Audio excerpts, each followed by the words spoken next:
السلام علیکم ورحمۃ اللہ وبرکاتہ، نحمده ونصلی علی رسولہ الکریم، اما بعد،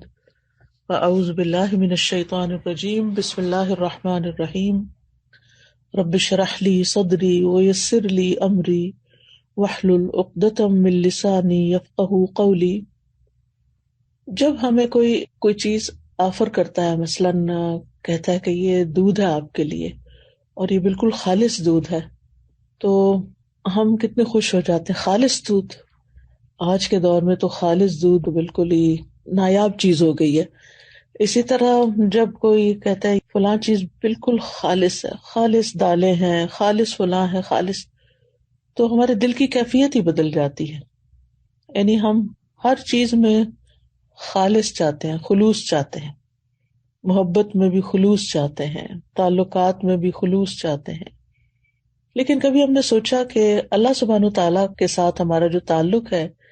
یا اللہ سبحانہ وتعالیٰ کی جو عبادت ہم کرتے ہیں، یا اللہ سبحانہ وتعالیٰ کی دین کی خدمت کا جو بھی کوئی کام کرتے ہیں، جو بھی ہمارے حصے میں آیا ہے، جیسا بھی کام آیا ہے، چاہے وہ تحقیق اور ریسرچ کا کام ہے، یا تعلیم کا کام ہے، یا پھر خدمت خلق کا کام ہے، یا تنظیم یعنی ایڈمنسٹریشن کا کام ہے، یا کسی بھی اور طریقے سے کسی بھی کام میں ہم جس کو ہم دین کے لیے، اللہ کے لیے کرتے ہیں، تو کبھی ہم نے سوچا کہ وہ کتنا خالص ہے اور وہ کس درجے کا ہے، اور وہ قابل قبول ہے یا نہیں، اور کس درجے میں قبول ہوگا۔ تو آج میں تھوڑی سی بات اس موضوع پر کروں گی کہ ہمیں اپنے اعمال پہ کس طرح نظر رکھنی ہے، اور کس طرح ہم نے ان کو مزید خالص بنانا ہے، اور اس کے فائدے کیا ہیں۔ تو ہم سب سورۃ اخلاص کے نام سے واقف ہیں۔ قل هو اللہ احد اللہ الصمد لم یلد ولم یولد ولم یکن لہ کفوا احد، اور اس سورت کی فضیلت سے بھی واقف ہے، کوئی نئی بات نہیں ہے ہمارے لیے، ہم سب جانتے ہیں۔ تو اس کی اتنی بڑی فضیلت کس بنا پر ہے؟ اخلاص ہی کی بنا پر ہے نا۔ تو جس طرح اللہ سبحانہ وتعالیٰ ایک ہے، قل هو اللہ احد، تو پھر جو کام یا جو عبادت اس کے لیے ہو، وہ بھی بس صرف اس ایک اکیلے کے لیے ہونی چاہیے، اس کے ساتھ کسی اور کو ملانا نہیں چاہیے، کسی اور کو شریک نہیں کرنا چاہیے۔ تو اخلاص کا لفظی مطلب ہوتا ہے کسی چیز کو آمیزش سے چھانٹ کے الگ کر دینا، یعنی کسی دوسری چیز کی ملاوٹ سے بالکل الگ کر دینا اس کو۔ اور لغوی معنی اخلاص کے ہوتے ہیں پاک صاف ہونا اور خالص ہونا، یعنی ہمارا عمل جو ہے، جو ہم اللہ کے لیے کرتے ہیں، وہ ہر طرح کی آمیزش سے بالکل صاف ستھرا ہو، خالص ہو، پیور ہو۔ اور امام راغب اصفہانی جو ہیں، آپ لوگوں نے ان کا نام سنا ہوگا، مفردات القرآن کے نام سے قرآن مجید کی ڈکشنری ہے، اور بہت ہی بہترین ڈکشنری ہے، ہر قرآن کے طالب علم کو اس سے واقفیت ہونی چاہیے۔ تو امام راغب اصفہانی لکھتے ہیں کہ الاخلاص التبری عن کل ما دون اللہ تعالی، اخلاص یہ ہے کہ اللہ کے علاوہ ہر ایک سے دل کو پاک کر لیا جائے، یعنی جب ہم اللہ کے لیے کوئی کام کرتے ہیں تو بس وہ صرف اللہ کے لیے ہو، کسی اور کے لیے نہ ہو۔ اس کے بارے میں کئی ایک اقوال ہیں، لیکن جیسے عز ابن عبد السلام کا قول ہے، وہ کہتے ہیں کہ اخلاص یہ ہے کہ انسان اطاعت کے کام کو اللہ اکیلے کے لیے خالص کرتے ہوئے انجام دے۔ کس طرح؟ وہ اس طرح کہ اس عمل کے ذریعے سے لوگوں سے اپنی تعظیم اور توقیر یعنی عزت کا ارادہ نہ کرے، یعنی کوئی اچھا کام کر کے پھر وہ لوگوں سے توقع نہ رکھے کہ اب چونکہ اس نے اچھا کام کر لیا ہے اس لیے سب اس کو عزت دیں۔ مثال کے طور پر اگر ایک ٹیچر ہے، میں اپنے آپ کو ہی لیتی ہوں کہ مجھے تعلیم دینے کے بعد، پڑھانے کے بعد، سکھانے کے بعد جن کو میں سکھا رہی ہوں ان سے یہ توقع نہیں رکھنی چاہیے کہ اب چونکہ میرا ان پہ احسان ہے لہٰذا یہ اس کا بدلہ کم از کم اس صورت میں تو ضرور دینا کہ یہ مجھے رسپیکٹ دیں، اور اگر وہ رسپیکٹ نہ دیں تو پھر مجھے بہت برا لگے اور میں ڈسہارٹ ہو جاؤں، اور پھر میں اپنا کام چھوڑ دوں اور لوگوں سے بدظن ہو جاؤں، اور پھر ان کے خلاف ادھر ادھر غیبت چغلی شروع کر دوں اور فرسٹریشن کا شکار ہو جاؤں۔ تو یہ سارا نتیجہ کس بات کا ہے کہ میرے اصل کام میں اخلاص ہی نہیں تھا. تبھی تو میں اس نتیجے پہ پہنچی، اس ہلاکت کے گڑھے میں، کہ فرسٹریشن کا شکار ہوئی. اور اس فرسٹریشن میں پڑھ کے پھر میں نے جس مقصد اور جس نیت اور جس جذبے اور جس بڑے بڑے ارادے کے ساتھ میں نکلی تھی، وہ تو وہیں رہ گیا نا، وہ تو چلا گیا کہیں اور، ختم ہو گیا سب کچھ. پھر وہ کہتے ہیں کہ اور نہ کوئی دینی نفع حاصل کرنے کا مقصد ہو اور نہ کوئی دنیاوی نقصان دور کرنے کا ارادہ ہو، یعنی کچھ بھی اور نہ ہو، ہر چیز ہٹا دی جائے سوائے اس کے کہ اللہ کی رضا سامنے ہو. اسی طرح یہ بھی کہا جاتا ہے کہ اخلاص کا صحیح مفہوم یہ ہے کہ انسان زندگی میں جو بھی عمل کرے اور جس سطح کی اور جس شکل کی بھی عبادت کرے، یعنی عبادت کی مختلف شکلیں ہیں نا، ایک تو نماز روزہ ہے، یہ ہماری فارمل عبادت، اور ایک اس کے علاوہ جو ہے وہ جیسے امام ابن تیمیہ نے عبادت کی تعریف کی ہے نا، کہ ہر قول اور ہر عمل جو ہے ظاہر ہو یا باطن ہو وہ اللہ کی تعظیم اور محبت کے ساتھ کیا جائے. یعنی جتنے بھی ہمارے ظاہری اعمال ہیں یا باطنی اعمال اگر وہ اللہ کے لیے کیے جا رہے ہیں تو ساری عبادت بن جاتے ہیں، اللہ کے بتائے ہوئے طریقے کے مطابق ہیں، اس کی رضا کے مطابق ہیں. تو بہرحال جتنی بھی عبادت کی شکلیں ہیں تو انسان کا دل اس عبادت اور عمل میں صرف اور صرف اس بات پہ مطمئن ہو کہ میں یہ عبادت صرف اللہ تعالیٰ کی رضا کے لیے کر رہا ہوں. اور اسی طرح انسان اپنے دل کو ہر طرح کے نفسانی، ظاہری، باطنی خواہشات سے پاک کرے اور اپنی ساری حرکات، سکنات اور ہمارے خیالات اور یہ جتنی بھی چیزیں ہیں ان سب میں صرف اللہ سبحانہ تعالیٰ کی رضا مقصود ہو. یعنی ہم ایک ہاتھ بھی اٹھائیں، ہمارا مسکرانا بھی، ہمارا دیکھنا بھی، ہمارا چلنا پھرنا، یعنی جو ہی ہمارے ذہن میں یہ خیال آئے کہ فلاں مجھے دیکھ کے کہے گا واہ کیا اسمارٹ ہے یا کتنی ایکٹیو ہے یا کتنا، تو فوراً اس طرف سے توجہ ہٹا لی جائے. ایسا شخص لوگوں سے کتنا بے نیاز ہو جاتا ہے نا، لوگوں کی تعریف سے بے نیاز ہو جاتا ہے، لوگوں کی طرف سے پہنچنے والے فائدے کی توقع سے بے نیاز ہو جاتا ہے کہ یہ اس طرح میری قدر کرے گا اور اس طرح مجھے اپریشیٹ کرے گا. یعنی ایسا انسان سارے چنگلوں سے ایک طرح سے آزاد ہو جاتا ہے کیونکہ اس کی نظر صرف اللہ کی رضا پہ لگی ہوئی ہوتی ہے. اللہ سبحانہ تعالیٰ نے قرآن مجید میں ہمیں حکم بھی دیا ہے سورۃ البینہ میں، وَمَا أُمِرُوا إِلَّا لِيَعْبُدُوا اللَّهَ مُخْلِصِينَ لَهُ الدِّينَ حُنَفَاءَ وَيُقِيمُوا الصَّلَاةَ وَيُؤْتُوا الزَّكَاةَ وَذَلِكَ دِينُ الْقَيِّمَةِ، اور انہیں اس کے سوا حکم نہیں دیا گیا کہ وہ اللہ کی عبادت کریں اس حال میں کہ اس کے لیے دین کو خالص کرنے والے، ایک طرف ہونے والے ہوں، اور نماز قائم کریں اور زکوٰۃ دیں، اور یہی درست دین ہے. وَذَلِكَ دِينُ الْقَيِّمَةِ. اسی طرح اللہ سبحانہ وتعالیٰ صرف اس عمل کو قبول کرتے ہیں جو صرف اس کے لیے ہوتا ہے. نبی صلی اللہ علیہ وسلم فرماتے ہیں کہ اللہ تعالیٰ فرماتا ہے میں بہترین شریک ہوں، پس جس نے کسی کو میرے ساتھ شریک کیا تو وہ عمل اسی شریک کے لیے ہے.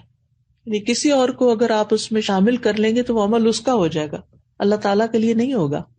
اے لوگوں اپنے اعمال کو اللہ کے لیے خالص کرو کیونکہ اللہ عز و جل اسی عمل کو قبول کرتا ہے جو خالص اسی کے لیے کیا جائے. اب سوال ہی پیدا ہوتا ہے کہ پھر اخلاص کے نتائج کیا ہوں گے، فوائد کیا ہوں گے، ثمرات کیا ہوں گے. پہلی بات تو یہ ہے کہ انسان کے اعمال قبول ہوں گے. ہم جو تھک رہے ہیں، محنت کر رہے ہیں، دن رات بھاگ دوڑ میں لگے ہوئے ہیں، ہماری زندگی کا ایک ایک لمحہ جو استعمال ہو رہا ہے یہ سارا میزان میں ہماری حسنات میں شامل ہو جائے گا. یعنی یہ سب سے بڑا فائدہ ہے، یعنی قبولیت ہو جائے گی. کیونکہ حدیث میں آتا ہے کہ اللہ تعالیٰ صرف اس عمل کو قبول فرماتا ہے جو خالص اس کے لیے کیا جائے اور صرف اس کی رضامندی مقصود ہو. یہ سنن النسائی کی روایت ہے ابو امامہ الباہلی رضی اللہ عنہ سے. دوسرا بڑا فائدہ یہ ہوتا ہے اخلاص کا کہ انسان کو اللہ تعالیٰ کی مدد حاصل ہوتی ہے، اللہ سبحانہ تعالیٰ کی مدد حاصل ہوتی ہے، اور انسان کو ایک مضبوطی حاصل ہوتی ہے، اپنے کام میں جماؤ حاصل ہوتا ہے، ثابت قدمی آتی ہے. یعنی انسان پھر اس کام کو چھوڑتا نہیں. جیسے شروع میں نے کہا نا کہ انسان فرسٹریشن کا شکار نہیں ہوتا کہ میرا نہیں خیال مجھے یہ کام کرنا چاہیے کیونکہ کوئی مجھے نتائج نظر نہیں آ رہے، اس کے کوئی فائدہ نظر نہیں آ رہا. یہ جملے کتنے عام ہیں ہمارے روزمرہ کی گفتگو میں، حتیٰ کہ لوگ یہاں تک کہہ دیتے ہیں ابھی تک میں نے اتنا قرآن پڑھا ہے، دین پڑھا ہے، میرے عمل میں کوئی تبدیلی نہیں آئی تو میرا نہیں خیال کہ مجھے یہ کنٹینیو کرنا چاہیے. بعض اسٹوڈینٹس کہتے ہیں ہمیں یہ کورس کنٹینیو نہیں کرنا چاہیے کیونکہ ہم کچھ زیادہ تو فائدہ حاصل نہیں کر رہے. بھائی ایک ایفرٹ تو لگا رہے ہیں, ایک نیک کام میں ایفرٹ لگا رہے ہیں, اس کا فائدہ آپ کو دنیا میں ہی چاہیے اور لوگوں کو دکھانے کے لیے چاہیے کہ آپ بہت اچھے ہو چکے ہیں. اللہ کے ہاں اگر وہ قبول ہو رہا ہے اور جمع ہو رہا ہے تو وہی سب سے بڑا فائدہ ہے کہ آپ کا وقت فضول کاموں کی بجائے ایک اچھے کام میں استعمال ہو رہا ہے. تو اس طرح یہ ہے کہ انسان کے اندر ایک مضبوطی آتی ہے اور وہ نیک کاموں کو چھوڑتا نہیں ہے. اور جیسے پہلے بھی بات ہوئی کہ قبولیت آتی ہے اور اللہ سبحانہ وتعالیٰ انما یتقبل اللہ من المتقین, تو جب قبول ہوتا ہے عمل تو پھر مدد بھی آتی ہے اللہ سبحانہ وتعالیٰ کی. اچھا, تیسرا فائدہ کیا ہے؟ تیسرا فائدہ یہ ہے کہ انسان کا دل جو ہوتا ہے وہ بہت سی بیماریوں سے پاک ہو جاتا ہے, دل کے امراض کا علاج ہو جاتا ہے. یہ بالکل ایسے ہی ہے نا جیسے اگر کسی میلے برتن میں آپ صاف پانی ڈالنا شروع کر دیں تو وہ ڈالتے ڈالتے جو اس کا میل کچیل ساری دھل دھلا کے بالکل صاف پانی اس میں جا کے ٹھہر جائے گا. تو اسی طرح جب ہمارے اندر اخلاص آتا ہے, بار بار ہم اللہ سبحانہ تعالیٰ کے لیے اپنی نیت کو خالص کرتے ہیں تو وہ نیک کام جاری رکھتے ہیں, اور جتنا وہ جاری ہوتا ہے تو وہ جاری پانی کی طرح ہوتا ہے جو ہمارے دل کے اندر پھر جتنی بھی میل کچیل ہے اس کو باہر نکال دیتا ہے. تو دل کی بیماریاں, سب سے بڑی بیماری تو نفاق ہی ہے, اور نفاق اپوزٹ ہے اخلاص کا. پھر اسی طرح نفاق کی جو علامتیں ہیں اور دیگر جو برائیاں ہیں جیسے حسد ہے, کینہ ہے, بغض ہے, خیانت ہے, یہ ساری چیزیں. پھر اسی طرح یہ ہے کہ حدیث میں آتا ہے 3 چیزیں ایسی ہیں جن کی وجہ سے ایک مسلمان کا دل دھوکہ نہیں کھا سکتا, یعنی حسد یا کینہ نہیں رکھتا. ایک ہے کہ اللہ کے لیے خالص عمل کرنا, دوسرا ہے مسلمانوں کے ائمہ کے ساتھ خیر خواہی کرنا, یعنی اپنے لیڈرز کے ساتھ خیر خواہی کرنا, اور تیسرا مسلمانوں کی جماعت سے جڑ کے رہنا. بے شک دعا مانگنا ان کی حفاظت کرتا ہے, یعنی مسلمانوں کی دعا جو ہوتی ہے وہ ایک دوسرے کے لیے فائدہ مند ہوتی ہے. وَلُزُومُ جَمَاعَتِهِمْ فَإِنَّ الدَّعْوَةَ تُحِيطُ مِنْ وَرَائِهِمْ. میں دیکھتی ہوں واٹس ایپ کے گروپ میں, جس گروپ میں میں ہوں, کہ کوئی ایک بیمار ہوتا ہے تو سارے کنسرن ہو جاتے ہیں اور ہر ایک دعائیں کرنے لگتا ہے. اور حقیقت ہے کہ ایسے دل پکڑا جاتا ہے. جب میں واٹس ایپ کھولتی ہوں, میں سینئر سٹاف کا جو گروپ ہے اس کا وہ نمبر دیکھتی ہوں کہ کافی میسیجز ہیں, تو میں سوچتی ہوں اللہ خیر کرے. لگتا ہے یا کوئی بیمار ہے یا کوئی فوت ہو گیا ہے یا کوئی, تو یہ اسی صورت میں سب کی دعائیں ملتی ہیں نا جب جڑے ہوئے ہیں. اور اگر جڑے ہوئے ہی نہیں ہیں, آپ اکیلے ہی زندگی بسر کر رہے ہیں, تو بس پھر اکیلے ہی ہیں بہرحال. پھر اسی طرح اخلاص کا چوتھا فائدہ یہ ہے کہ جو دنیاوی عمل بھی جو ہوتے ہیں نا, دنیاوی کام جیسے کھانا پینا ہے, بچے پیدا کرنا ہے, شوہر بیوی کا تعلق ہے, خرید و فروخت ہے, یہ سارے کام بھی اخلاص کی وجہ سے نیک اعمال میں شامل ہو جاتے ہیں. جیسے صحابہ نے نبی صلی اللہ علیہ وسلم سے پوچھا تھا کہ اللہ کے رسول, ہم میں سے اگر کوئی اپنی خواہش پوری کرتا ہے تو کیا اسے اس میں بھی اجر ملتا ہے؟ تو آپ نے فرمایا بتاؤ, اگر وہ خواہش حرام جگہ پوری کرتا ہے تو کیا اس پر گناہ ہوتا؟ تو اسی طرح جب وہ اسے حلال جگہ پوری کرتا ہے تو اس کے لیے اجر ہی اجر ہے. تو اس میں آپ دیکھیں کہ مثلاً آپ والدین کی خدمت کر رہے ہیں, اپنے روزمرہ کے کاموں میں آپ دیکھیں کہ کچھ کام تو آپ خالص دینی کام کر رہے ہوتے ہیں, لیکن وہ بہت سے کام دن بھر میں دنیاوی کام بھی ہمارے روٹین میں شامل ہو جاتے ہیں. مثلا کھانا پکانا ہے, کھانا سرو کرنا ہے, برتن سمیٹنا ہے, بچوں کے پیچھے پڑھ کے ان کو کھلانا ہے, بزرگ ہیں تو ان کے چڑچڑے پن کے باوجود ان کے ساتھ خیر خواہی کا معاملہ کرتے ہوئے ان کی ضروریات کا خیال رکھنا ہے. یہ سارے کام بندے کو تھکا دینے والے ہوتے ہیں, اور اینڈ آف دا ڈے پھر یا آوازیں بلند ہونے لگتی ہیں انسان کی, یا پھر احسان جتا بیٹھتا ہے یا کوئی اور. لیکن ان کاموں کو کرتے ہوئے بھی اگر انسان یہ سوچے نا کہ میں اللہ کی رضا کے لیے کر رہا ہوں, اس کا اجر میں اللہ سے چاہتا ہوں, اس کا اجر میں اللہ سے چاہتا ہوں, ہر موقع پر یہی بات اگر انسان اپنے آپ کو یاد دہانی کرا دے, تو آپ دیکھیں گے کہ دن کے آخر میں بھی آپ اللہ سے باتیں کر رہے ہوں گے اور دعائیں اپنے لیے کر رہے ہوں گے, یا اللہ تو میری کوششوں کو قبول کر لے اور تو مجھ سے راضی ہو جا. اور نہ آپ اپنے بچوں پہ چیخے چلائیں گے, نہ آپ اپنے شوہر پہ احسان جتائیں گے, نہ آپ اپنے نوکروں کے اوپر کوئی غصہ کریں گے, کیونکہ ساری چیزیں اللہ ہی کے لیے کر رہے ہیں نا. اللہ ہی کے حکم کے مطابق اللہ ہی کے لیے کر رہے ہیں. اب کھانا کھلانا کتنا نیکی کا کام ہے، گھر کی صفائی کرنا، طہارت اور نظافت اللہ تعالیٰ کو کتنی پسند ہے. ان اللہ یحب التوابین و یحب المتطہرین. اگر اس جذبے کے ساتھ آپ صفائی کرتے ہیں، آپ نہانے میں بعض اوقات یہ ہوتا ہے کہ جیسے میرے جیسے مصروف لوگوں کا یہ ہوتا ہے کہ اچھا اب اس میں وقت لگ جائے گا میرا. جب میں نہانے جاتی ہوں تو میں کہتی ہوں اوہ 10-15 منٹ تو لگ ہی جائیں گے، یہ کیا وقت میرا ضائع ہو جائے گا، اس سے بہتر تھا میں کچھ کر لیتی. تو میں فوراً اپنے آپ کو ایسے موقع پہ یاد دلاتی ہوں کہ ان اللہ یحب التوابین و یحب المتطہرین. تو یعنی اگر نیت یہ ہے میری کہ اس پاکیزگی اور صفائی سے میرا رب مجھ سے محبت کرے تو پھر اس سے اچھا کیا کام ہو سکتا ہے. تو دل کے اندر سے نا وہ جو ایک انگزائٹی اور ایک پریشانی اور ایک تکلیف، وہ کیفیت ختم ہو جاتی ہے انسان کی. وضو کرنے جاتے ہیں یا ناخن کاٹ رہے ہیں اپنے یا اور صفائی کر رہے ہیں اپنی، تو ان سب چیزوں کو بھی آپ سنت سمجھ کر اور دین کا حصہ سمجھ کر اور اللہ کی رضا کے لیے کرتے ہیں، تو چاہے اس پر وقت لگ جائے تو پھر آپ کو یہ پشیمانی نہیں ہوتی کہ میرا وقت ضائع ہو گیا. یہ جو ہم سب کو زندگی میں تھوڑا اللہ کے فضل سے اللہ کے دین کا کام کرنے کا موقع ملا ہے، تو obviously وقت اس کے لیے چاہیے ہوتا ہے نا. تو پھر ہم حریص ہوتے ہیں کہ ہمارا وقت صحیح استعمال ہو، اچھے کاموں میں ہو. اور ہم کچھ کاموں کو تو اچھے کام کا نام دے دیتے ہیں اور کچھ کاموں کو سمیت میرے کچھ کاموں کو ہم سمجھتے ہیں کہ یہ تو سیکنڈری قسم کے کام ہے اور یہ تو ہمارے کام ہی نہیں ہے، یہ تو فضول کام ہے. حالانکہ دنیاوی کام بھی جو ہماری ضروریات پوری کرتے ہیں یا ہم دوسروں کی ضروریات پوری کر رہے ہوتے ہیں، تو ان کاموں کو بھی جب انسان اللہ کے لیے کرتا ہے تو خوشی خوشی کرتا ہے، اطمینان حاصل کرتا ہے. اور پھر اللہ کے لیے کر کے تو جو رضیت باللہ ربا و بالاسلام دینا کی کیفیت انسان کے اندر پیدا ہوتی ہے کہ اللہ میں راضی، تو نے مجھے اس کام کے لیے چنا، تو نے مجھے یہ کام دیا.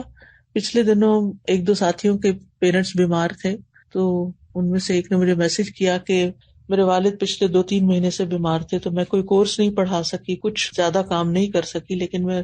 دن کا ایک بڑا وقت ان کے ساتھ گزارتی رہی. اب آپ خود سوچیں کہ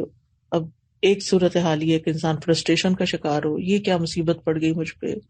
میرا تو دین کا کام چھوٹ گیا اور میں تو اتنے نیک کام کر رہی تھی اور اتنا صدقہ جاریہ کما رہی تھی اور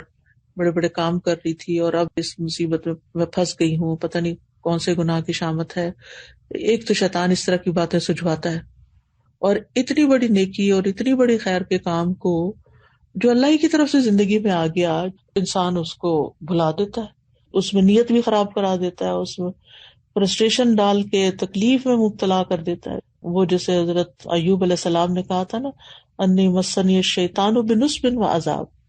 یعنی شیطان نے مجھے عذاب میں مبتلا کر دیا. ہوتا یہ ہے کہ ایک تو انسان کو مرضی کے خلاف کوئی کام کرنا پڑ جائے تو اس میں انسان کو تکلیف ہوتی ہے، پلس یہ کہ پھر اس کے اوپر شیطانی وسوسے اور جلن اور کڑھن، یہ عذاب سے کم نہیں ہوتا. یہ جو دل کی بے چینی اور پریشانی ہے، یہ ایک عذاب ہے، اور یہ اخلاص سے ہی دور ہوتا ہے کہ جب انسان جو بھی کوئی کام کرے اللہ کی رضا کے لیے کرے، چاہے دین کا ہو یا دنیا کا. ہاں یہ ہے کہ انسان اپنی زندگی میں اعتدال رکھے، کچھ وقت اپنے لیے، کچھ اولاد کے لیے، کچھ دوستوں اور رشتہ داروں کے لیے، کچھ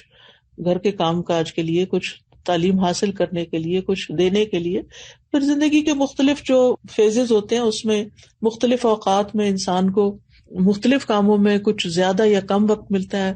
ایک وقت ہوتا ہے کہ اپنے لیے بہت وقت مل جاتا ہے، اپنی عبادت کے لیے، جیسے کہ بڑھاپے کا وقت ہوتا ہے، اس میں دوسری ذمہ داریوں سے انسان فارغ ہو جاتا ہے. اور کچھ وقت ایسا ہوتا ہے کہ جس میں خدمت خلق کے لیے زیادہ وقت نکالنا پڑتا ہے انسان کو. کسی کے والدین بزرگ ہوتے ہیں تو ان کو ٹائم دینا پڑ جاتا ہے، کسی کے حصے میں تعلیم اور تعلم کا کام آ جاتا ہے، اس کی باقی ذمہ داریاں کوئی اور سنبھال لیتا ہے.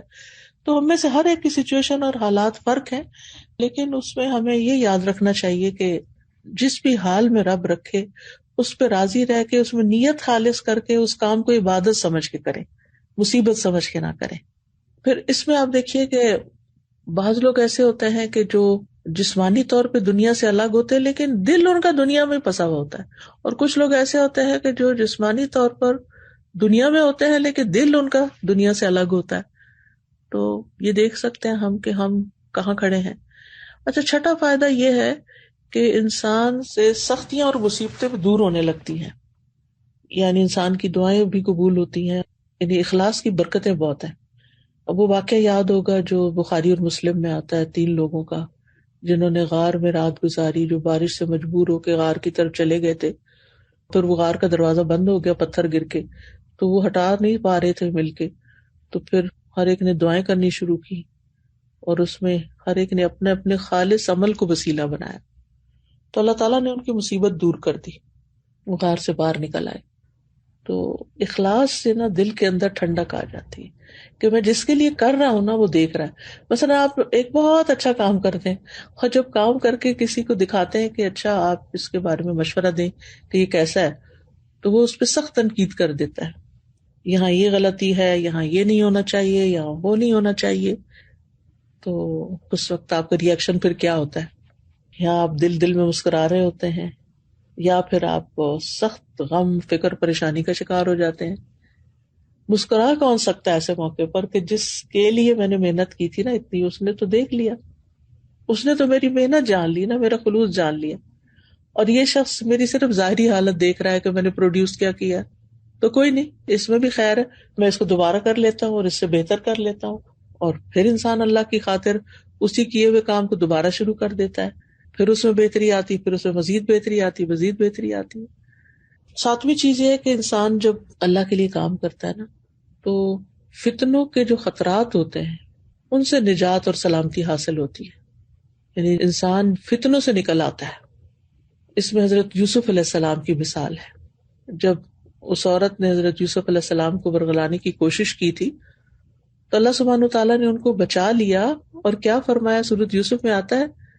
كَذَلِكَ لِنَصْرِفَ عَنْهُ السُّوءَ وَالْفَحْشَاءَ إِنَّهُ مِنْ عِبَادِنَا الْمُخْلَصِينَ، اسی طرح ہوا تاکہ ہم اس سے برائی اور بے حیائی کو ہٹا دیں، بے شک وہ ہمارے خالص کیے ہوئے بندوں میں سے تھا۔ آزمائشوں سے خالص ہو گئے تھے نا،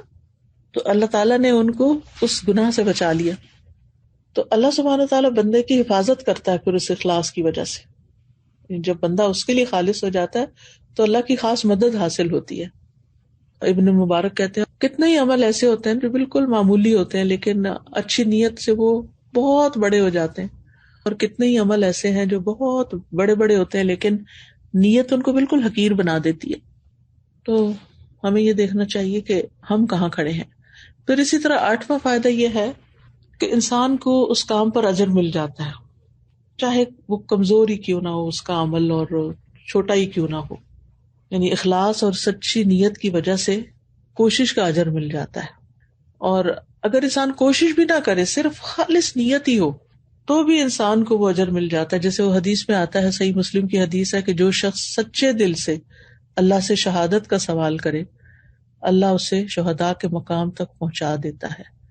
چاہے وہ اپنے بستر پر ہی کیوں نہ فوت ہو۔ تو اندازہ لگائیے آپ کہ چاہے انسان اپنے بستر پر ہی کیوں نہ فوت ہو، انسان شہداء کے مرتبے تک پہنچ جاتا ہے۔ اور صرف شہادت ہی نہیں، کسی بھی نیک کام کا، جیسے پیچھے ہم نے بات کی نا کہ حسد دور ہو جاتا ہے، یہ کس طرح حسد دور ہوتا ہے؟ مثلاً آپ کسی کو اچھا سا کوئی کام کرتے دیکھتے ہیں، تو دین والوں کا حسد کیا ہو سکتا ہے کہ کوئی ان کا ساتھی ان سے آگے نکلتا جا رہا ہے، لوگ اس کی بڑی تعریف کرتے ہیں اور اس کو بہت چاہتے ہیں اور اس کو زیادہ محبت دیتے ہیں وغیرہ، تو جو دیکھنے والا کہتا ہے کہ یہ سب اس کے ساتھ ہی ہو رہا ہے، میرے ساتھ کیوں نہیں ہو رہا، تو وہ ایک جلن کڑن کا شکار ہو جاتا، ٹھیک ہے نا۔ تو اب جو نیک انسان ہوگا نا، جو مخلص انسان ہوگا، وہ فوراً خود ہی یعنی اپنے اندر ہی سیلف ٹاک کے ذریعے اصلاح کر کے اخلاص کی وجہ سے اس جنگل سے باہر نکل آئے گا، اور وہ کیا سوچے گا کہ مجھے اس سے حسد نہیں کرنا، مجھے اپنے اندر بہتری لانے کی کوشش کرنی ہے، اور مجھے اللہ نے جس کام کے لیے پیدا کیا مجھے اس فیلڈ میں آگے نکلنا ہے، نہ کہ میں جلن کڑن کا شکار ہو کر اپنے اس وقت کو ضائع کر دوں۔ بہرحال 9واں فائدہ یہ ہے کہ جنت کا داخلہ اخلاص ہی پر مبنی ہے۔ وما تجزون الا ما کنتم تعملون، تمہیں صرف اسی کا بدلہ دیا جائے گا جو تم کیا کرتے تھے، یعنی جو اللہ کے لیے کیا کام اسی کا ہی فائدہ ہوگا، باقی تو بیکار ہے۔ الا عباد اللہ المخلصین اولئک لہم رزق معلوم فواکہ وہم مکرمون فی جنات النعیم علی سرر متقابلین یطاف علیہم بکأس من معین بیضاء لذۃ للشاربین لا فیہا غول ولا ہم عنہا ینزفون وعندهم قاصرات الطرف عین کأنہن بید مکنون. ترجمہ تو آپ سب کو آتا ہی ہے ماشاءاللہ، ترجمے کی تو ضرورت نہیں ہے. تو اخلاص کے پھلوں میں سے، اخلاص کے فائدوں میں سے جو سب سے اعلیٰ پھل ہے وہ جنت ہے. اللہ تعالیٰ سے دعا ہے کہ اللہم اجعل اعمالنا کلھا صالحہ ولوجہک الکریم یا ربنا خالصہ ولا تجعل لانفسنا ولا للدنیا ولا للشیطان منها حظ ولا نصیب وتقبلها کلھا بقبول حسن یا رب العالمین. اے اللہ ہمارے تمام اعمال کو نیک بنا دے، اے ہمارے رب خالص اپنے عزت والے چہرے کو چاہنے کے لیے بنا دے، اور نہ ہی ہماری اپنی ذات اور نہ ہی ہماری دنیا اور نہ ہی شیطان کو ہمارے اعمال میں کوئی حصہ بنانا،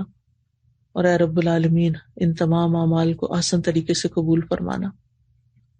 تو جزاکم اللہ خیرن کہ آپ نے اتنا وقت نکالا اور بات سنی. اب میں چاہوں گی کہ آپ کو بھی موقع دیا جائے، کیونکہ میٹنگ تو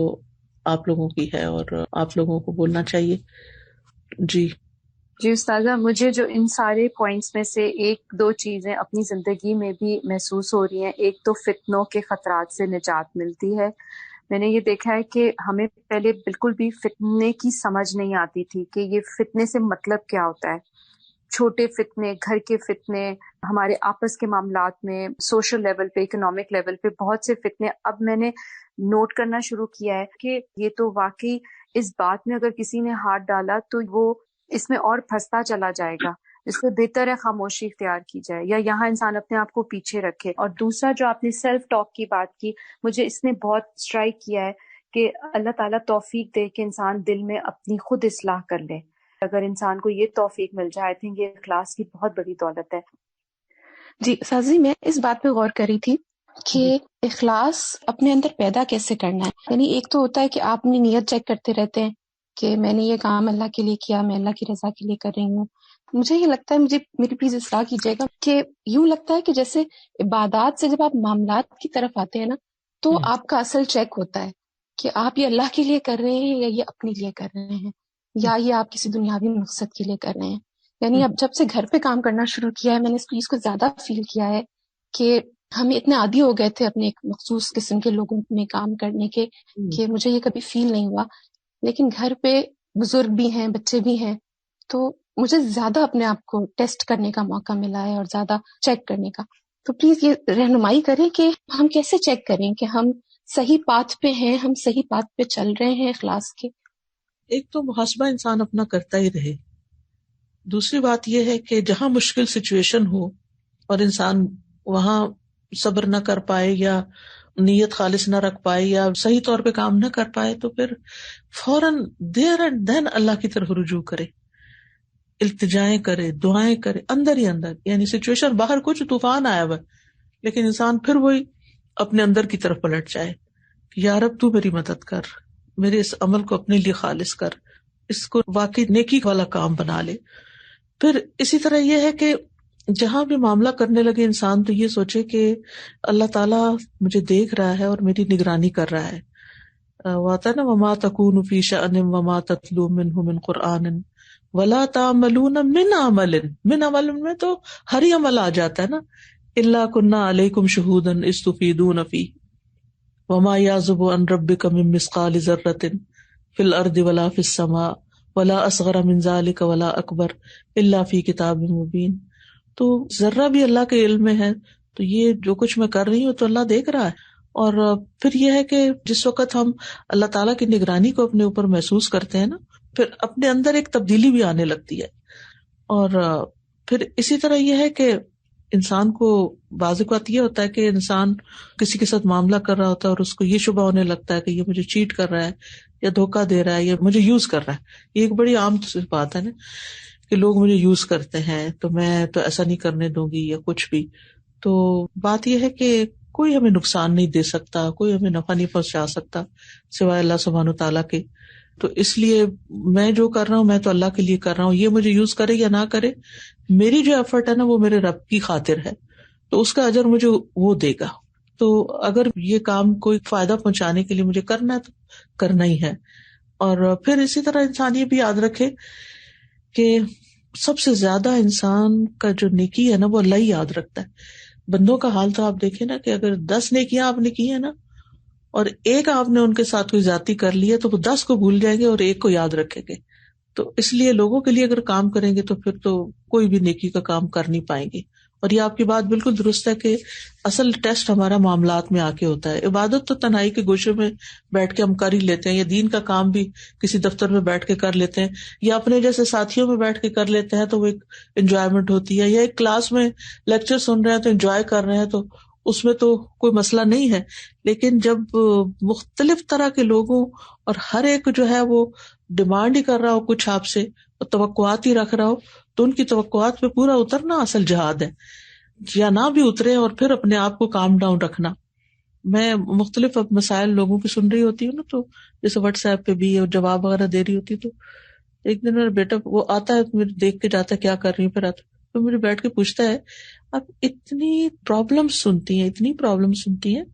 تو آپ اپنے آپ کو کس طرح اس سے الگ رکھتی ہیں, یعنی اپنے موڈ پہ, اپنے مزاج پہ, اپنے اوپر حاوی نہیں ہونے دیتی. تو یہ چیز سیکھنے کی ہے, یہ بہت ضروری چیز ہے کہ لوگ ہمارے ساتھ کچھ بھی کریں نا, ہمارے اندر کا جو ایک سمندر ہے نا اس میں ایک سکون ہی ہو, اس کی لہریں اتنی اوپر نہ چڑھ دیں کہ ہر چیز کو ڈبو کے رکھ دیں. پھر اسی طرح یہ ہے کہ انسان بار بار اپنے آپ کو ریمائنڈر دے کہ جو بھی کام میں کر رہا ہوں نا یہ اللہ تعالیٰ ہی کے لیے کر رہا ہوں. اور پھر وہی بات کہ اصل تو وہی فائدہ دینے والی چیز ہے نا جو اللہ ہی کے لیے ہوگی, چاہے کوئی اس کو ایکسیپٹ کرے یا نہ کرے, کوئی اس کو ایکنالج کرے یا نہ کرے, اللہ کے میزان میں اس کا کیا وزن ہے یہ دیکھنا چاہیے. اور ایک اور چیز یہ ہے کہ انسان اپنی نیکیوں کو جتنا چھپا سکے یا جتنا خاموشی کے ساتھ, اور صرف نیکیوں کو ہی نہ چھپائے بلکہ لوگوں کے برے رویے کو بھی چھپائے, جو ہمارے ساتھ لوگ سلوک کر جاتے ہیں ان کا بھی رونا آ رہے کہ آگے نہ روئے.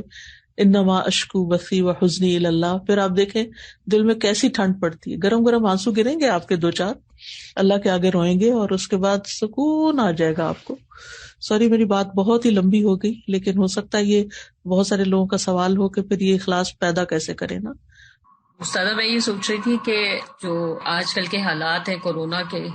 اس میں ہم سب اپنے آفس میں باقاعدگی سے نہیں جا سکتے, اب گھروں میں بیٹھ کے کام کر رہے ہیں,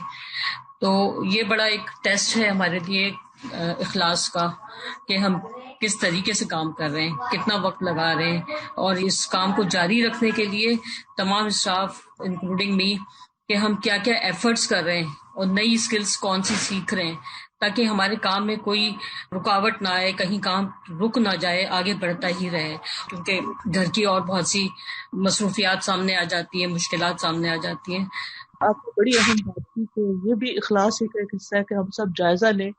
کہ گھر میں بیٹھ کر, جب ہمیں کوئی بھی نہیں دیکھ رہا سوائے اللہ کے, گھر والوں کو کیا پتا کہ ہم کیا کر رہے ہیں کیا نہیں کر رہے, تو جو دین کا کام ہے, جو ہمارے اوقات ہیں اور جو اس میں جو کوالٹی ہونی چاہیے کام کی, وہ ہم کس طرح کر رہے ہیں. اور یہ آج کل کے حالات میں بہت بڑا چیلنج ہے ہم سب کے لیے. جی استاذہ, یہ سب سن کے استاذہ میرے ذہن میں ایک بات آ رہی تھی کہ ہم لوگ الحمدللہ اتنا سارا اسٹاف یہاں پر جمع ہے اور اکثر لوگ جو ہیں کافی مدت سے اللہ تعالیٰ کے ساتھ جڑے ہوئے ہیں. اس کی ایک وجہ یہ ہے کہ ہم اللہ تعالیٰ کے ویژن اور مشن سے الائنڈ ہیں اور ان سے اتفاق کرتے ہیں. تو میں یہ سوچی تھی کہ اب یہ ایک نئے سال کی ابتدا ہے, تو ہمیں یہ دیکھنا چاہیے کہ ہماری جو ساری جدوجہد ہے اور جو ہم کام کر رہے ہیں, تو اس کام کا جو حق ہے اور جو چیلنج ہے ہمارے سامنے, اس کو میٹ کرنے کے لیے اس میں ہم مزید کیا کر سکتے ہیں, کیا وہ کافی ہے؟ آئی تھنک یہ بھی اخلاص ہی کی ایک وہ ہے کہ اللہ تعالیٰ ہی چیزیں سجھاتا ہے جب اخلاص ہوتا ہے. یہاں پر مختلف ریجن کے, شعبہ کے, سیکشن کے, برانچ کے, کسی کلاس کا انچارج ہے, اور ہر انچارج جو ہے ایک لیڈر ہوتا ہے. تو ایک لیڈر کو ایک ویژن دینا ہوتا ہے اپنی ٹیم کو, تاکہ وہ پھر اپنی پوری توانائی کے ساتھ اور آگے بڑھے. تو جو اللہ کا جیسے ویژن ہے, قرآن ہر دل میں ہاتھ میں, وہ ایک لارجر ویژن ہے. تو میں یہ سمجھتی ہوں کہ ہمیں ایک ایفرٹ کرنی چاہیے کہ ہم جس بھی جگہ پر ہیں وہاں اپنے دائرہ کار میں رہتے ہوئے اور اپنے شعبے میں رہتے ہوئے بھی ایک چیز ویژولائز کریں کہ ہم اپنے اس چیز کو کہاں لے کے جا رہے ہیں. یعنی کہ ہم اگر سوچیں کہ ہم 10 سال بعد ریفلیکٹ کریں, اور ابھی بھی ہم پچھلے 10 سال یا 5 سال ریفلیکٹ کریں, تو ہم سوچیں کہ ہم کہاں پہنچے ہیں اور کیا اس سے بہتر کام ہو سکتا تھا. تو جیسے استاذہ آپ نے ایک چیز ویژولائز کی, اور وہ الحمدللہ اس کے لیے پھر آپ نے جتنی ساری ایفرٹس کی, اتنے ڈپارٹمنٹس بنے, اتنے ریجنز بنے, ماشاءاللہ اتنی چیز ہوئی. تو مجھے لگتا ہے کہ ہم ہر بندہ جو اس وقت یہاں پر موجود ہے اپنے سفیر میں اس کو بھی ایک ویژن بنانا چاہیے. جیسے ہم لوگ اپنے ڈپارٹمنٹ میں، میرا تعلق بنیادی تعلیمی پروگرام سے ہے جو سندھ میں تعلیم کے لیے کام کر رہے ہیں، تو ہم آپس میں بات کر رہے تھے تو ہمارے ایک ساتھی نے کہا کہ ہمارا ویژن یہ ہو سکتا ہے کہ سندھ کا ہر فرد ایک پڑھا لکھا مومن بن جائے. تو اب اگر ہمارے ذہن میں فوکس ہمارے کام کے لیے ایک ویژن ہے اور ہم سوچیں کہ اچھا 20 سال بعد یا 10 سال بعد ہم کیا کر رہے ہوں گے نا، کیا ہم نے اچیو کر لیا ہوگا، کتنے ہم لوگوں کو پڑھا دیا ہوگا، کتنے لٹریسی سینٹرز کھول دیے ہوں گے، کتنے کمیونٹی اسکولز بنا دیے ہوں گے. تو مطلب کوانٹیفائی اگر ہم کر لیں اور پھر ہم کچھ گولز بنائیں اور پھر 5 سال 3 سال اور پھر ہم اس سال پہ آئیں، تو پھر جو ہم ایک جذبے کے ساتھ ہم کام کریں گے تو پھر یعنی کہ ہمارا جو ایک لارجر ویژن ہے قرآن دل میں اور ہاتھ میں، تو پھر ہم اس کا ایک مؤثر حصہ بن جائیں گے. لیکن اگر ہم اپنی ایفرٹس کو اس طریقے سے نہیں لے کے چلیں گے فوکس ہو کے اور ایک آگے ایک ویژن کو ویژولائز کر کے، تو پھر تھوڑا سا ہمارے کام میں کمی رہ جاتی ہے. تو مجھے لگتا ہے کہ اس کے اوپر بھی ہمیں کچھ سوچنا چاہیے. میرے خیال ہے سعدیہ آپ نے بہت ہی اہم نقطے کی طرف توجہ دلائی ہے، جزاک اللہ خیر. میں یہ سمجھتی ہوں کہ ہمیں اس کی باقاعدہ ایکسرسائز کرنی چاہیے. یعنی یہ ایک جو آئیڈیا آپ نے دیا ہے اس پر باقاعدہ ورک کرنا چاہیے. اور میرے خیال میں اگر جتنے بھی لیڈرز ہیں ان سب کی اگر ایک پراپر ٹریننگ کر دی جائے، ایک ایکسرسائز کروائی جائے، باقاعدہ کاپی پین پکڑا کے ہاتھ میں ادھر بٹھا کے، اب ورچولی ہو سکتا ہے اور یہ بڑا ہی اچھا موقع ہے کہ ہر جگہ سے لوگ شریک ہو سکتے ہیں اس ٹریننگ میں، کہ وہ بیٹھ کر ان چیزوں کو لکھیں. کیونکہ جب انسان اپنے دماغ پر زور ڈالتا ہے اور ان کو لکھتا ہے اور ان کو کسی شیپ میں لاتا ہے، تو واقعی میرے پاس آج بھی وہ شاید کاپی کہیں موجود ہو کہ جب میں سوچتی تھی کہ خدا میں کیا ہو، یعنی ابھی بالکل کچھ بھی نہیں تھا، یعنی صرف خیالات تھے، تو میں ان کو لکھتی تھی یا ان کی کوئی چھوٹی سی ڈرائنگ بنا لیتی، یعنی اپنے دل کے جو اندر ہوتا تھا وہ کہیں نہ کہیں کسی نہ کسی شکل میں اس کو نوٹ کرتی تھی. تو اس کا پھر فائدہ یہ ہوا، اگرچہ وہ چیز ایگزیکٹلی وہ نہیں ہوئی لیکن میں سمجھتی ہوں کہ بہت سی جگہوں پر وہ اس سے کہیں بڑھ کر ہوئی. تو یہ اگر کوئی میٹنگ منٹس لے رہا ہے تو نوٹ کر لے اور پھر آپس کے مشورے سے ایک اور ٹریننگ سیشن رکھ لیا جائے. پہلے تو ہمارے وہ RC ہوتی تھی اور مختلف ریجنز کے ساتھ بھی میٹنگز ہوتی تھی اور پھر وہ سلسلہ منقطع ہو گیا. لیکن میرے خیال ہے یہ زوم کی برکت سے ہم ایسے بہت سے کام دوبارہ شروع کر سکتے ہیں کہ جس میں مختلف ریجنز کو بھی شریک کیا جا سکتا ہے. اور پہلے کراچی سے ہی آپ اس چیز کو شروع کر لیں اور پھر ہر لیڈر وہ ٹریننگ کرنے کے بعد اپنی اپنی ٹیم کے ساتھ بیٹھ کے وہی ایکسرسائز کرے. تو انشاءاللہ اس طرح سوچنے سے، کیونکہ ہم جب اپنے آپ کو کھلا چھوڑ دیتے ہیں نا کہ ہاں ہم دین کا کام کریں گے، کر رہے ہیں، جو سامنے آیا کر لیا، اس طرح نہیں ہے. اپنے ٹارگٹ سیٹ کرنے پڑیں گے. مثلاً آپ یہ سوچیں کہ میں نے ایک سال میں 10 کتابیں پڑھنی ہے اور پھر نہ پڑھ سکیں اور فرسٹریشن کا شکار ہوں، تو اس سے بہتر ہے کہ آپ اپنے لیے مثلاً یہ گول سیٹ کر سکتے ہیں کہ میں ہر روز آدھا گھنٹہ ایک کتاب پڑھوں گا. تو وہ کم از کم وہ آدھا گھنٹہ اگر آپ کسی کتاب کو پڑھنے میں لگاتے ہیں تو ایٹ لیسٹ آپ کہیں تو پہنچیں گے، بنسبت اس کے کہ آپ یا تو ایسی چیزیں سوچ لیں جو کرنے کے قابل ہی نہیں ہے، یا یہ ہے کہ آپ نے کوانٹیفائی نہ کی ہوں کہ کتنا ٹائم یا کتنا کام مجھے کس وقت تک کر لینا ہے. تو اللہ کرے کہ ہم اس کام میں واقعی آگے بڑھ سکیں اور اخلاص کے ساتھ بڑھ سکیں. جی استاذہ جی، مجھے شیئر کرنا تھا کہ ماشاءاللہ سے ابھی سعدیہ بھائی جی نے ٹریننگ کروائی تھی نیو کورسز کے سٹاف کی، تو اس میں جب انہوں نے ویژن مشن پہ بات کی اور یہی بات جب انہوں نے کہی ہے تو لٹرلی میرا یہی تھا کہ میں نیکسٹ ڈے ڈائری لے کے اور اسی طرح سے رائٹ ڈاؤن کر رہی تھی کہ where do I want to see myself. پھر میرے جو کورسز اراؤنڈ ہے، میرے سراؤنڈنگز میں جتنے لوگ ہیں، ان سب کے لیے کیا ویژن ہے. اور اتنا زیادہ کلیئرٹی کے ساتھ ایسا لگ رہا تھا کہ ساری چیزیں سامنے آ رہی ہیں کہ واقعی ہم اندھا دھند اگر کام کر رہے ہوتے ہیں اور بس وداؤٹ اینی تھنکنگ پلاننگ، تو وہ چیزیں اس طریقے سے نہیں ہم اچیو بھی کر سکتے. تو بیسیکلی گولز سیٹ ہوں، ویژن کلیئر ہو، اور پھر where do we want to see ourselves. اور ایک اور چیز سازش مجھے آج کی بات سے آپ کی لگی وہ یہ تھا کہ ہم جدھر ہیں نا اس میں سیٹسفائی رہے اور اس میں پھر اچیو کرتے رہیں. یہ جو اکثر آفس میں بیٹھ کے یہ فیلنگ اس کے اچھا تدبر کا کورس اس طریقے سے نہیں کر پا رہے، یا اس طرح کے کورسز میں تفسیر نہیں کرا پا رہی، تو سم ٹائمز بہت انسان کو ایک لگتا ہے کہ شاید وہ پیچھے رہ رہا ہے. لیکن یہ بات آپ کی مجھے اتنی اچھی لگی کہ ہر ایک کے حالات فرق ہے. جو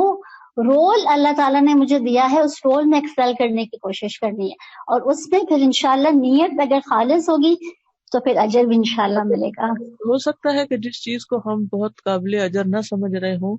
وہ ہمارے لیے بہت بڑے اجر کا باعث بن جائے، اور جن بڑے بڑے نام و نمود کے کاموں کو ہم بڑا سمجھتے ہیں ان کا اجر وہ نہ ہو، تو یہ ہم دھوکہ نہ دیں اپنے آپ کو۔ جی استاذہ، مجھے تو ایک آج کل آئی تھی، میں بار بار اس کو دہراتی ہوں، اور آج کے سیشن میں تو مجھے لگتا ہے کہ وہی بس پھر سے مجھے بہت بہتر طریقے سے سمجھ آئی ہے۔ سورۃ العنکبوت کی جو آخری آیت ہے کہ والذین جاہدوا فینا لنہدینہم سبلنا وان اللہ لمع المحسنین، کہ جو لوگ ہمارے راستے میں مشقت جدوجہد کریں گے ہم ان کو اپنی راہیں ضرور دکھائیں گے۔ تو اللہ تعالیٰ نے تو ہم پر اتنا کرم کیا، اپنا راستہ دکھا دیا ہے، اور پچھلے سال جو کچھ یہ ہوا اور اس میں بھی کتنے اس نے ہمارے لیے راہیں کھولیں۔ اب ہم جتنا انشاءاللہ اس میں استقامت اختیار کریں گے، نیت خالص کریں گے، آگے بڑھیں گے، وہ راہیں دکھاتا ہی جائے گا۔ اور پھر استاذہ اس میں جو محسنین کی بات ہے، تو آپ دیکھیں کہ آج جو آپ نے بات کی اخلاص والی، تو احسان میں تو سب سے پہلی چیز ہی اخلاص ہے، اور سب سے زیادہ اسی میں شیطان گڑبڑ کرتا ہے۔ ہماری نیت بڑی اچھی ہوتی ہے، ابتدا سے لے کے چلتے چلتے کہیں ایک دم ڈیویٹ ہو جاتے ہیں، انسان ہے، پھر بار بار پلٹنا، پھر بار بار پلٹنا۔ اللہ تعالیٰ ہم سب کو محفوظ رکھے، وتواصوا بالحق کریں، ایک دوسرے کے ساتھ تھامیں، اور اللہ تعالیٰ آسانیاں کریں ہمارے لیے، اور ہم نئے طریقے سیکھیں کہ اللہ کا دین ہم کس طرح، کون سی راہیں ہیں جن پر چل کے ہر حالات میں ہم استقامت اختیار کر سکتے ہیں۔ استاذہ، یہ ابھی استقامت کی بات ہوئی اور موٹیویشن کی اور گھر کے آن لائن کی، تو میں یہ کہوں گی کہ جو اخلاص، یہ ساری چیزیں ہیں، ان کو اگر ہمیں فریش رکھنا ہے تو میں آن لائن شارٹ کورسز کے حوالے سے بات کروں گی کہ استاذہ جو یہ بھی ایک بہت بڑی بلیسنگ، بڑی بڑی نعمت ہے یہ آن لائن کلاسز ہونے پر، کہ ہم اس وقت سارے ایک پلیٹ فارم پہ جمع ہیں، تو ہم سب کو یہ جو شارٹ کورسز ہیں استاذہ یہ ضرور کرنے چاہیے۔ آپ نے بہت ہی اہم چیز کی طرف توجہ دلائی ہے، میں یہ خود بھی سوچ رہی تھی کہ میں آج سب سے یہ کہوں گی کہ پڑھانے کے ساتھ، آفس کے کام کرنے کے ساتھ، دیگر کاموں کے ساتھ کوئی نہ کوئی ایک کورس جوائن رکھیں تاکہ آپ کے علم میں اضافہ ہوتا رہے۔ مثلاً تدبر قرآن کے کورسز ہیں،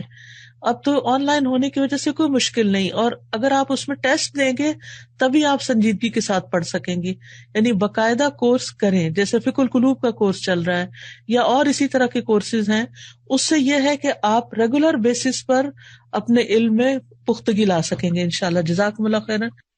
جی استاذہ، میں یہ سوچ رہی تھی کہ ابھی جیسے گھر پہ رہتے ہوئے ہم لوگ آن لائن کام کر رہے ہیں، اور اس میں ایسا ہوتا ہے کہ گھر والوں کو یہ پتا ہوتا ہے کہ آپ گھر پہ ہیں، لیکن پھر آپ کیوں 9 to 1:30 اتنا کمیٹڈ ہیں کہ آپ آدھا گھنٹہ بھی نہیں نکال پا رہے ہیں۔ اور مجھے ایسا بھی لگتا ہے کہ جب ہم گھر والوں کی خدمت بھی کرتے ہیں نا، تو یہ چیز گھر والوں کو یہ بتاتی ہے کہ اب اس بندے میں ایک چینج آ رہا ہے، اور یہ چیز بھی ان کو دین سے جڑنے میں مدد دیتی ہے۔ تو میرا یہ سوال تھا کہ کیا ایسا ہو سکتا ہے کہ ہم اپنے کمیٹڈ ٹائم میں، اگر گھر میں کوئی ایسا ضروری کام ہے اور اس 1 گھنٹے میں مجھے کوئی چیکنگ کرنی ہے یا تفسیر کے نوٹس لینے ہیں، تو میں وہ 1 گھنٹہ وہ گھر کا کام کر لوں اور بعد میں دن کا وہی 1 گھنٹہ میں یہ والا کام کر لوں؟ جی، 2 طرح کے کام ہیں۔ ایک تو وہ کہ جس میں اس وقت حاضر ہونا لازم ہے، جیسے مثال کے طور پر آپ کو کلاس میں سبق سننا ہے یا کلاس کنڈکٹ کرنی ہے، تو اس وقت تو آپ کو چلتے پھرتے تفسیر نہیں سننی، آپ کو ٹیبل پہ بیٹھ کے سامنے رکھ کے ہر ڈسٹریکشن کو چھوڑ کے